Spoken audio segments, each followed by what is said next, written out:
Messieurs, dames, seulement demoiselles, bienvenue dans le débrief d'IKF10. Alors, vous allez bien me dire dans le dogu d'IKF10, le corps d'IKF10, IKF10 et Corgi. Bah, faites-le comme vous voulez. En tout cas, il y a un bon menu aujourd'hui. On va parler de la finale de la Coupe du Roi qui se déroulait samedi entre le FC Barcelone et le FC Valence. On va aussi parler de la Coupe d'Allemagne entre l'AS et Bayern. On commence donc avec FC Barcelone Valence qui gagne donc le trophée royal, qui s'adjuse la Coupe du Roi. Victoire complètement méritée de FC Valence. Moi, j'ai particulièrement aimé l'approche tactique de Marcelino avec son 4-4-2 et ses deux lignes de 4 qui travaillaient énormément ce bloc bas où quand on récupère un peu le ballon, on se projetait très rapidement vers l'avant, on jeu direct, on jeu vertical, on s'appuyait un peu sur la qualité de passe de Parejo qui a été énorme sur ce match, sur la force de vitesse, capacité de vitesse de Carlos Soler et de Guedes aussi. Et quand vous avez deux attaquants qui manquent pas leur occasion, qui sont létales, ça fait le job. Et Gamero qui a été énorme et son but, il est juste magnifique, contrôle et qui élimine Jordi Alba comme un bébé. Et après la frappe, elle est juste limpide. Et Rodrigo aussi, le coup de tête parfait pour tromper un peu Jasper Cillesen. Valence, sa saison, elle a été quand même compliquée, début de saison assez compliqué, où ils ont eu du mal à se mettre un peu en valeur. Mais après, sur la deuxième partie de saison, ils ont un peu redressé la pente. Ils finissent quand même 4e en Liga, pas mal. Demi-finale en Coupe du Roi, pas mal aussi. Demi-finale en Europa League, excusez-moi, pas mal aussi. Et la Coupe du Roi, il la gagne, justement. Donc, sur le plan comptable, au finish, c'est quand même une bonne saison. Alors, de l'autre côté, donc, vous avez un FC Barcelone qui s'enlise dans la crise, qui s'enlise un peu dans la médiocrité. Moi, quand je vois la compo d'équipe de Valverde, que je vois Sergio Roberto sur ailier, moi j'ai un peu mal à mon football, j'ai un peu mal à mon Barça. C'est la 36 millième fois que Valverde tente l'association Sergio Roberto Semedo sur un même côté. C'était la 36 millième fois que cette association-là a échoué. Et dans le jeu, c'était un jeu qui était pauvre, en jeu de possession. Alors oui, on avait un peu la possession, mais c'est ce qu'on appelle une possession stérile. C'était un jeu stéréotypé.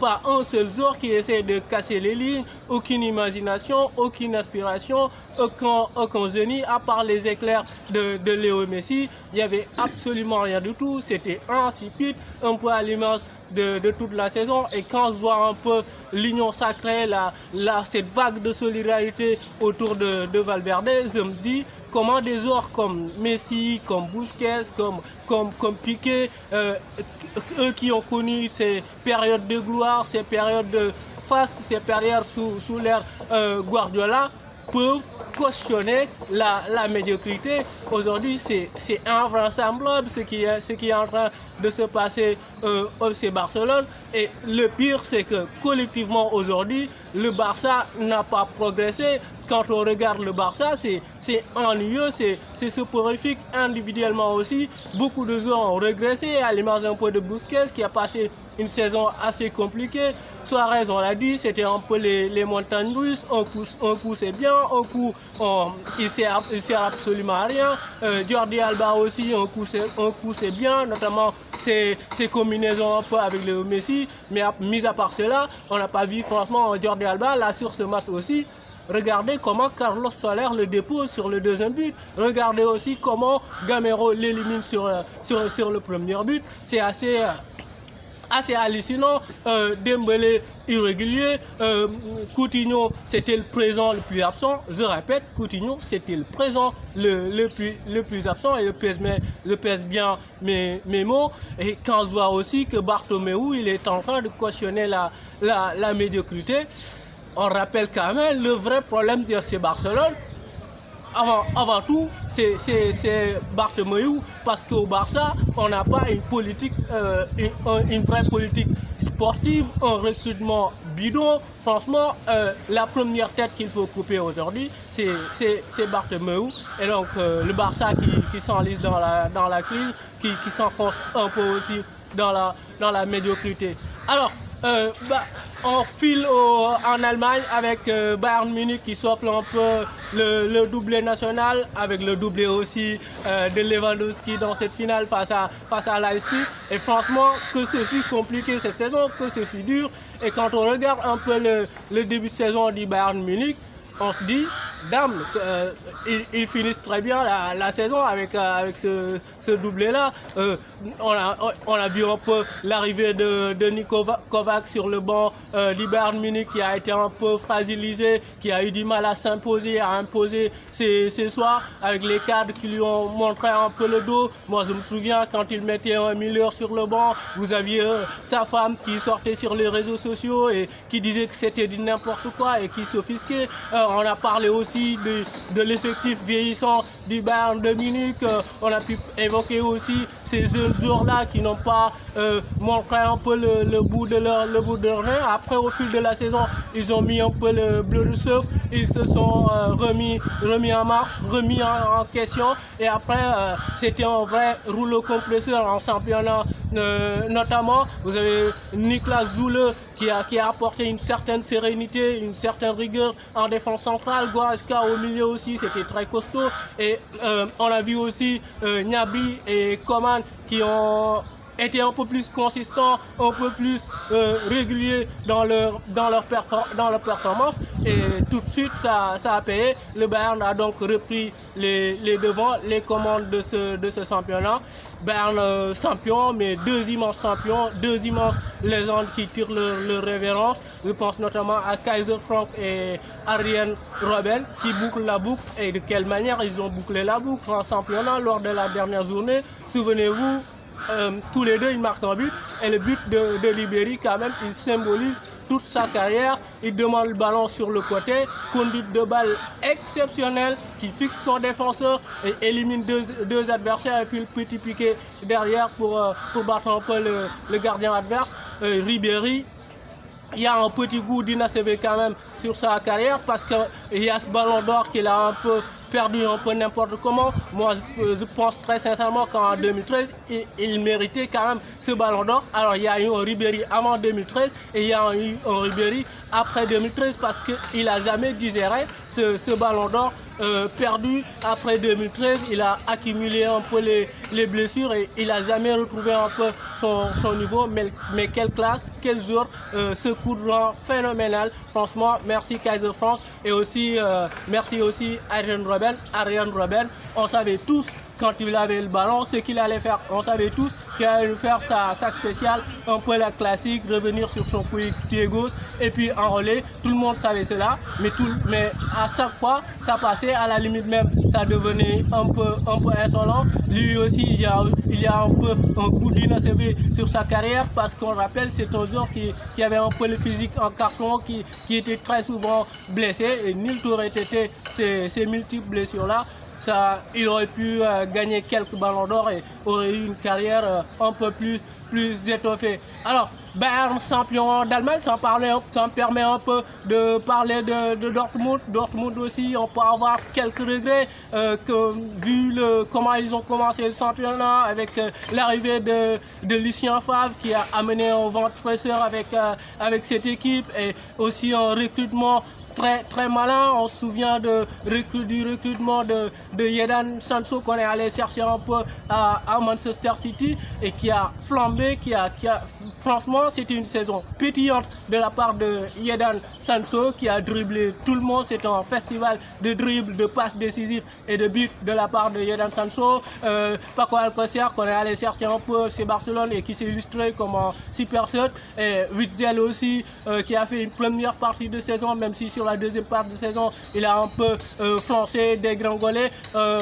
Donc une défense aussi une défense, comment dire, qui a été solide sur la première partie de saison, mais sur la deuxième partie de saison, les adversaires se sont un peu adaptés aux jeux de transition de Dortmund, parce que Dortmund, c'est une équipe qui joue avec beaucoup de verticalité et avec un jeu de transition. Et aussi, il y a eu cette défense qui a été un peu moins solide et qui a encaissé beaucoup de buts. Il y a eu des choix tactiques de Lucien Favre qui interpellaient un peu, qui n'étaient pas souvent les bons. Donc Dortmund, sur la deuxième partie de saison, ils ont un peu perdu les pédales, notamment sur la fin, où ils ont fait un peu du n'importe quoi. On peut avoir des regrets, mais saison fantastique quand même de la part de Dortmund, de quoi se projeter un peu sur la saison prochaine. Et quand on sait qu'ils ont fait là aussi un recrutement malin, Thorgan Hazard, Julian Brandt, ça fait saliver un peu. Alors, on file maintenant en Italie. C'est officiel, le Milan AC ne disputera pas la Ligue des Champions la saison prochaine. Alors, on peut citer tout de suite les responsabilités. Alors, d'abord, en un moment, on a pensé que le Milan AC tenait quand même cette quatrième place, avec notamment l'arrivée de Paqueta et de Piatek qui ont apporté un nouveau souffle, un vent de fraîcheur à cette équipe en janvier, où ils ont enchaîné une série de victoires assez phénoménales. Après, ils sont un peu replombés dans leur travers. Dans le jeu aussi, c'était catastrophique. Moi, c'est là où j'accuse un peu Gattuso. Alors, tactiquement, Gattuso, c'est pas quand même un génie, c'est pas Pep Guardiola. Il a beaucoup à apprendre sur ce côté-là. Et quand on regardait le Milan AC cette saison, le plus souvent, on s'ennuyait de parler d'un Barça soporifique. Là aussi, on avait cette saison un Milan vraiment soporifique. Alors, la saison prochaine, il faudra repartir sur d'autres idées. Leonardo, on a parlé un peu du côté du Paris Saint-Germain, mais franchement, si le Milan AC veut vraiment s'arc-bouter un peu à son projet et dans un court terme jouer la Ligue des Champions, il faut vraiment s'arc-bouter là à Leonardo. Alors du côté de l'Inter, qui a souffert jusqu'au bout cette saison aussi, c'était très compliqué jusqu'au bout. Cette saison, c'était un peu, on misait tout sur la défensive et on comptait un peu sur les exploits de Handanovic, qui a été hier aussi exceptionnel. C'est lui qui sauve un peu l'Inter. L'Inter aussi, dans le jeu, c'était pas trop spectaculaire. Individuellement aussi, Icardi, on a plus parlé de Wanda, son épouse, que d'Icardi sur la pelouse. Keita Baldé, c'était un peu irrégulier. Perisic aussi, c'était pas trop spectaculaire. J'ai beaucoup aimé la saison de Politano, même s'il pouvait mieux faire. La saison de la défense centrale, Skriniar et De Vries aussi, j'ai particulièrement aimé. Il y a Conte qui arrive la saison prochaine. Franchement, avec la Ligue des Champions, il faudra montrer un autre visage. Alors, le coup de cœur quand même de cette saison en Italie, c'est l'Atalanta de Bergame. Alors, personne ne les a franchement vu venir. C'était l'équipe la plus festive du côté de l'Italie. Pour un peu cautionner mes dires, je peux convaincre leurs statistiques. 77 buts, ils ont marqué cette saison. La meilleure attaque cette saison en Italie, avec notamment Duvan Zapata qui a fait une bête de saison. Ilixix aussi, Papu Gomez, Castagne. Franchement, personne ne connaissait ces jours-là. Et aujourd'hui, ils ont tapé fort dans les yeux du monde entier. Et coup de chapeau quand même à Gasperini. Le métier d'entraîneur, c'est aussi ça. Savoir, quand vous avez un effectif moins étoffé, savoir les rendre un peu meilleurs, les faire un peu progresser. Et à ce niveau, Gasperini, franchement, coup de chapeau. Et voilà, c'était un peu tout pour le débrief du week-end. Tous les championnats sont terminés. On se donne rendez-vous pour la finale de la Ligue Europa mercredi, mais le débrief sera probablement jeudi. Donc, mais avant cela, continuez à partager, continuez à liker, mettez-nous des pouces bleus, ça nous permet un peu d'agrandir notre communauté et de soutenir le projet. Football Plaisir, c'est quand même ici que ça se passe. Et vous allez terminer avec un petit mot, franchement, Doina quoi. Assez de violences faites aux femmes. Doina, là je commence à m'énerver. Allez, merci beaucoup, on se retrouve jeudi. manqué aussi ces jeunes joueurs-là qui n'ont pas montré un peu le bout de leur nez. Après, au fil de la saison, ils ont mis un peu le bleu de surf, ils se sont remis en marche, remis en question. Et après, c'était un vrai rouleau compresseur en championnat. Notamment, vous avez Niklas Zule qui a apporté une certaine sérénité, une certaine rigueur en défense centrale. Goretzka au milieu aussi, c'était très costaud. Et on a vu aussi Gnabry et Coman qui ont été un peu plus consistants, un peu plus réguliers dans leur performance. Et tout de suite, ça a payé. Le Bayern a donc repris les devants, les commandes de ce championnat. Bayern champion, mais deux immenses champions, deux immenses légendes qui tirent leur révérence. Je pense notamment à Kaiser Frank et Arjen Robben qui bouclent la boucle. Et de quelle manière ils ont bouclé la boucle en championnat lors de la dernière journée. Souvenez-vous, tous les deux ils marquent un but et le but de Ribéry quand même il symbolise toute sa carrière. Il demande le ballon sur le côté, conduite de balle exceptionnelle qui fixe son défenseur et élimine deux adversaires et puis le petit piqué derrière pour battre un peu le gardien adverse. Ribéry, il y a un petit goût d'inachevé quand même sur sa carrière parce qu'il y a ce ballon d'or qu'il a un peu perdu un peu n'importe comment. Moi, je pense très sincèrement qu'en 2013, il méritait quand même ce ballon d'or. Alors, il y a eu un Ribéry avant 2013 et il y a eu un Ribéry après 2013 parce qu'il n'a jamais digéré ce ballon d'or perdu après 2013. Il a accumulé un peu les blessures et il n'a jamais retrouvé un peu son niveau. Mais quelle classe, quel jour, ce coup de vent phénoménal. Franchement, merci Kaiser Frank et aussi merci aussi Arjen Robben.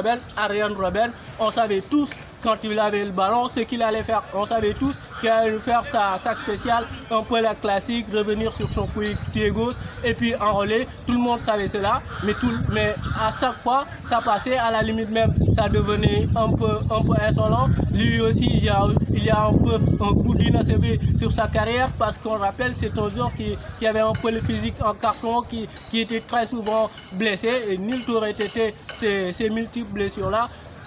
Il aurait pu gagner quelques ballons d'or et aurait eu une carrière un peu plus étoffée. Alors, Bayern champion d'Allemagne, ça me permet un peu de parler de Dortmund. Dortmund aussi, on peut avoir quelques regrets vu comment ils ont commencé le championnat avec l'arrivée de Lucien Favre qui a amené un vent de fraîcheur avec cette équipe et aussi un recrutement très malin. On se souvient du recrutement de Jadon Sancho qu'on est allé chercher un peu à Manchester City et qui a flambé, franchement c'était une saison pétillante de la part de Jadon Sancho qui a dribblé tout le monde. C'est un festival de dribbles, de passes décisives et de buts de la part de Jadon Sancho.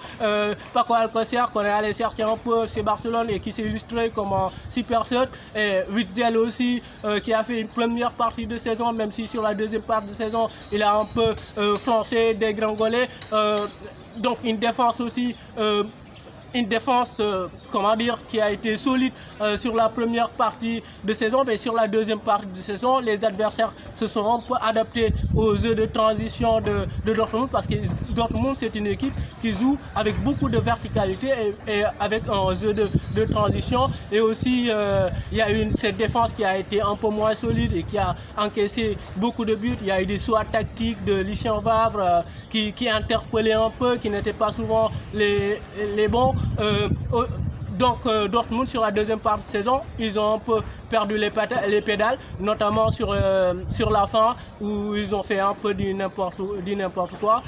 On peut avoir des regrets, mais saison fantastique quand même de la part de Dortmund, de quoi se projeter un peu sur la saison prochaine. Et quand on sait qu'ils ont fait là aussi un recrutement malin, Thorgan Hazard, Julian Brandt, ça fait saliver un peu. Alors, on file maintenant en Italie. C'est officiel, le Milan AC ne disputera pas la Ligue des Champions la saison prochaine. Alors, on peut citer tout de suite les responsabilités. Alors, d'abord, en un moment, on a pensé que le Milan AC tenait quand même cette quatrième place, avec notamment l'arrivée de Paqueta et de Piatek qui ont apporté un nouveau souffle, un vent de fraîcheur à cette équipe en janvier, où ils ont enchaîné une série de victoires assez phénoménales. Après, ils sont un peu replombés dans leur travers. Dans le jeu aussi, c'était catastrophique. Moi, c'est là où j'accuse un peu Gattuso. Alors, tactiquement, Gattuso, c'est pas quand même un génie, c'est pas Pep Guardiola. Il a beaucoup à apprendre sur ce côté-là. Et quand on regardait le Milan AC cette saison, le plus souvent, on s'ennuyait de parler d'un Barça soporifique. Là aussi, on avait cette saison un Milan vraiment soporifique. Alors, la saison prochaine, il faudra repartir sur d'autres idées. Leonardo, on a parlé un peu du côté du Paris Saint-Germain, mais franchement, si le Milan AC veut vraiment s'arc-bouter un peu à son projet et dans un court terme jouer la Ligue des Champions, il faut vraiment s'arc-bouter là à Leonardo. Alors du côté de l'Inter, qui a souffert jusqu'au bout cette saison aussi, c'était très compliqué jusqu'au bout. Cette saison, c'était un peu, on misait tout sur la défensive et on comptait un peu sur les exploits de Handanovic, qui a été hier aussi exceptionnel. C'est lui qui sauve un peu l'Inter. L'Inter aussi dans le jeu, c'était pas trop spectaculaire. Individuellement aussi, Icardi, on a plus parlé de Wanda, son épouse, que d'Icardi sur la pelouse. Keita Baldé, c'était un peu irrégulier. Perisic aussi, c'était pas trop spectaculaire. J'ai beaucoup aimé la saison de Politano, même s'il pouvait mieux faire. La saison de la défense centrale, Skriniar et De Vries aussi, j'ai particulièrement aimé. Il y a Conte qui arrive la saison prochaine. Franchement, avec la Ligue des Champions, il faudra montrer un autre visage. Alors, le coup de cœur quand même de cette saison en Italie, c'est l'Atalanta de Bergame. Alors, personne ne les a franchement vu venir. C'était l'équipe la plus festive du côté de l'Italie. Pour un peu cautionner mes dires, je peux convaincre leurs statistiques. 77 buts, ils ont marqué cette saison. La meilleure attaque cette saison en Italie, avec notamment Duvan Zapata qui a fait une bête de saison. Ilixis aussi, Papu Gomez, Castagne. Franchement, personne ne connaissait ces jours-là. Et aujourd'hui, ils ont tapé fort dans les yeux du monde entier. Et coup de chapeau quand même à Gasperini. Le métier d'entraîneur, c'est aussi ça. Savoir, quand vous avez un effectif moins étoffé, savoir les rendre un peu meilleurs, les faire un peu progresser. Et à ce niveau, Gasperini, franchement, coup de chapeau. Et voilà, c'était un peu tout pour le débrief du week-end. Tous les championnats sont terminés. On se donne rendez-vous pour la finale de la Ligue Europa mercredi, mais le débrief sera probablement jeudi. Donc, mais avant cela, continuez à partager, continuez à liker, mettez-nous des pouces bleus, ça nous permet un peu d'agrandir notre communauté et de soutenir le projet. Football Plaisir, c'est quand même ici que ça se passe. Et vous allez terminer avec un petit mot, franchement, Doina quoi. Assez des violences faites aux femmes. Doina, là je commence à m'énerver. Allez, merci beaucoup, on se retrouve jeudi.